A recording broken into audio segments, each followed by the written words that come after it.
Right breaking news చూస్తున్నాం. తెలంగాణ ప్రజా ప్రతినిధుల సిఫార్సుతో శ్రీవారి దర్శనాలు కల్పించడంపై తిరుమల తిరుపతి దేవస్థానం కీలక నిర్ణయం తీసుకుంది.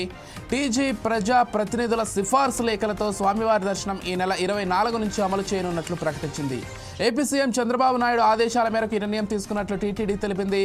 తెలంగాణ ప్రజా ప్రతినిధుల సిఫార్సు లేఖలపై సోమవారం మంగళవారాల్లో బ్రేక్ దర్శనాలు కల్పించనున్నట్లు తెలిపింది. ఇక బుధవారం గురువారం రోజుల్లో తెలంగాణ ప్రజా ప్రతినిధుల సిఫార్సు లేఖలపై ₹300 ప్రత్యేక ప్రవేశ దర్శన టికెట్లను జారీ చేయనున్నట్లు స్పష్టం చేసింది. ఒక్కో ప్రజా ప్రతినిధి రోజుకు ఒక లేఖను అనుమతి ఇవ్వనున్నారు. సిఫార్సు లేఖపై 6 దర్శనం కల్పించనున్నట్లు తెలిపింది.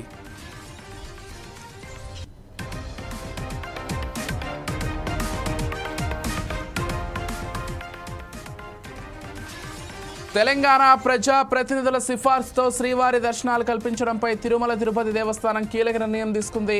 టీజీ ప్రజా ప్రతినిధుల సిఫార్సు లేఖలతో స్వామివారి దర్శనం ఈ నెల 24 నుంచి అమలు చేయనున్నట్లు ప్రకటించింది. ఏపీ సీఎం చంద్రబాబు నాయుడు ఆదేశాల మేరకు ఈ నిర్ణయం తీసుకున్నట్లు టీటీడీ తెలిపింది. తెలంగాణ ప్రజా ప్రతినిధుల సిఫార్సు లేఖలపై సోమవారం మంగళవారాల్లో బ్రేక్ దర్శనాలు కల్పించనున్నట్లు తెలిపింది.